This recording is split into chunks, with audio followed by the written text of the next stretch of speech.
Here we go.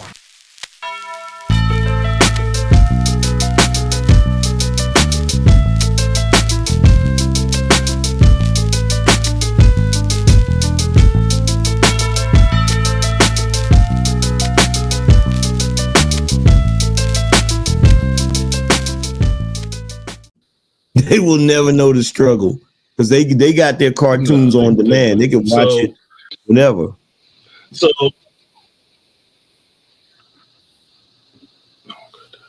So my guess is on this, I'll ask you the question, but I think you covered it already. Is like,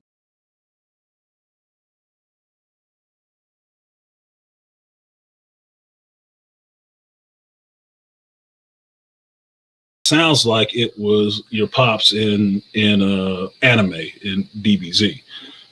Sounds like that was it. My entrance to geekdom, one of my oldest memories was being a little kid, like being a toddler, and my pops sitting on a freaking recliner, and me sitting in the recliner with him and watching the Star Wars: A New Hope. That's like my first. Nice. That's like one of my first memories. You know what I'm saying? Like that I can. One of the few first memories, because the further back you go, the harder it is to remember. But I remember that. I remember them words scrolling on the screen or whatever. He's sitting there, look like Baby Yoda, like, oh. Yeah. So the next one comes into.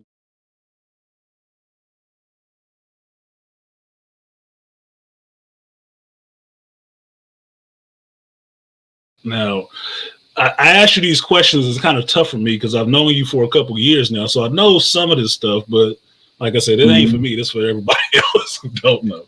But what drew you into geekdom? What really just got that pull? Like, come on over here. I would say comics is what really drew me into it. Comics drew me into it, especially the X-Men comics, the Jim Lee. I think when he came out with his iteration of it, X-Men. You remember that first one that folded out? It had like the 4 different, Magneto that gatefold Magneto cover, X-Men #1. Yeah, I had got that one. It's it's the one where they're running that little game and they distracted everybody, and Wolverine comes up through the floor and he puts his paws towards Xavier and he's like, "Bang, Chuck, you're dead," right? Right. It was that. It was the comics, man, because the comics, like, being that we moved around a lot, whenever we were in cities, I really liked being in the city, but we would end up going to Virginia, which was really boring. And so comics were like, boring seeing it. Yeah, it was, man, super boring. But comics were like an escape from that, like comics and cartoons when they were on. But back in the day, you had cartoons would be on early in the morning before school, and then they would be on for a few hours at night, and then after that, there's no cartoons. Saturday, you watch them until about maybe getting close to noon, and then nothing, and then Sunday, no cartoons. Like, it was just super boring. Especially if you didn't have cable. If you didn't have cable, now if you had cable, you could, find some stuff. But, we didn't have cable, and oh my God, it was boring. So like it got to the point where I would have comics and I would just reread them. Like I'd read them over and over again, That's how you did it back in the day. So when I'll say this word, and some people don't like it in this space, but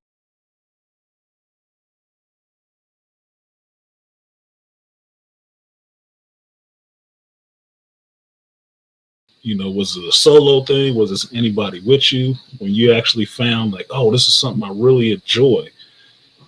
You know, no, sound like you touched on it just with the last one a little bit. Yeah, my cousin.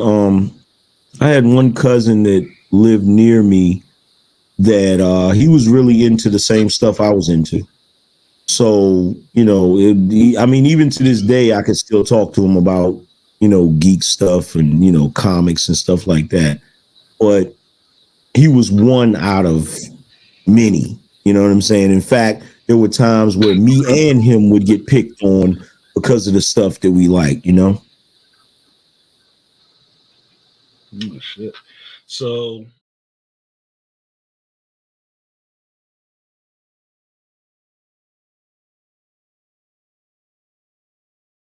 because for me, I believe that every geek has a point where he could like it and he can walk away from it.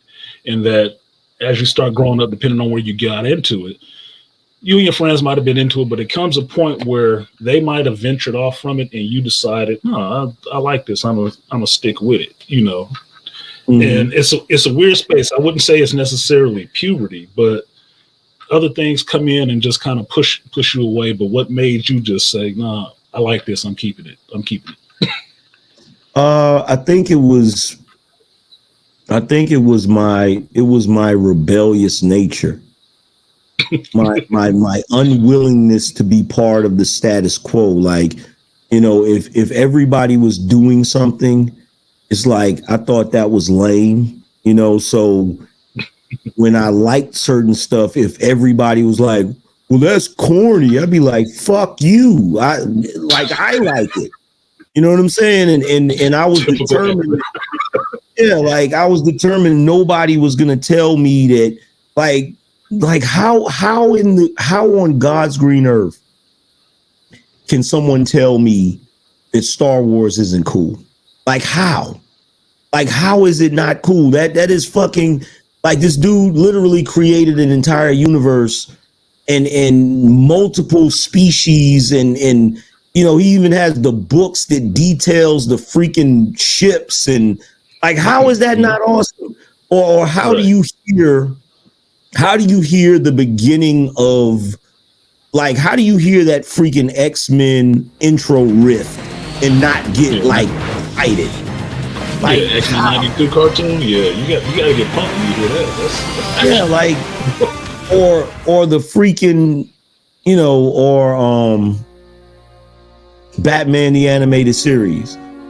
Like the very beginning when he hops in the fucking Batmobile and it's like the fucking car is just like sleek and just like, how, like, bruh, like I still get goosebumps whenever I watch it. Like it's awesome. Like this shit is like, I don't get how. And you know what? I think what it is I think that back in the day, it wasn't that guys didn't like it. I think they just felt like they were going to get picked on if they did. So they just denied it.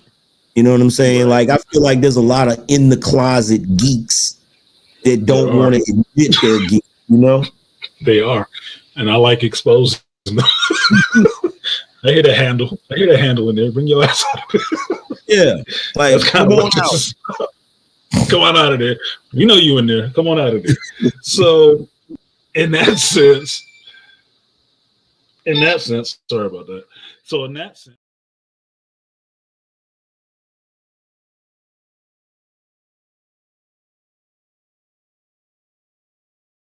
you figured out what it is you like. You're standing on what you like. What has been your biggest struggle with that?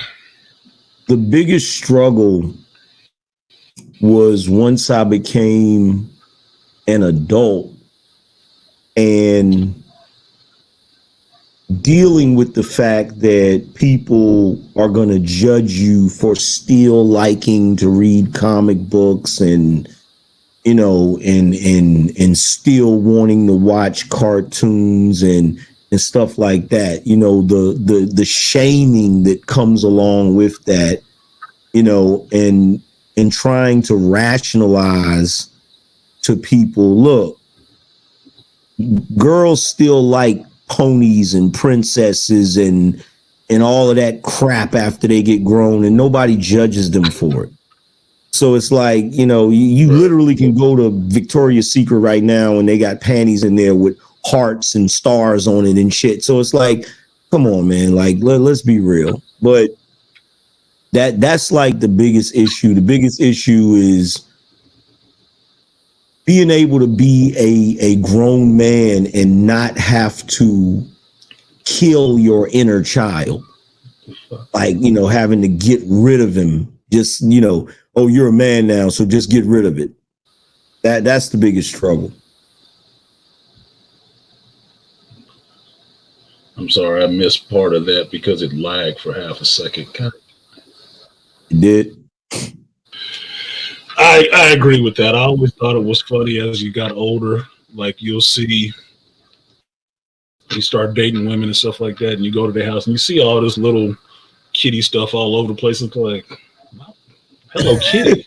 My little pony. Really? Yeah. Y'all get to hold on to this?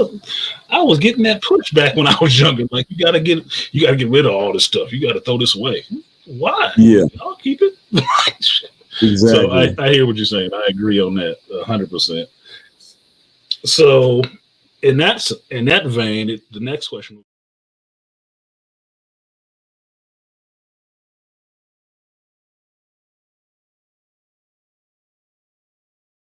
Because I do believe especially as black men, geeks, it does cost us a little something. We paid this price somewhere in there, and I think that's kind of what solidifies our position into it, because we had a choice and we made it. It has cost me growing up when I was a teenager. It cost me popularity. It cost me the level of popularity that I would have had if I hadn't been into it. You know what I'm saying? So like, it wasn't like I didn't have a certain level of popularity, but it would have been way more, and I would have been able to, so it cost me chicks. There was times that there were chicks that I was into. The moment they found out that I was on some geek shit, it's like, that's lame or some shit like that. And, back then, nowadays, like, oh my God, bro, I'm so jealous of dudes now, because nowadays, you got dudes that got girlfriends that will watch Dragon Ball Z with them.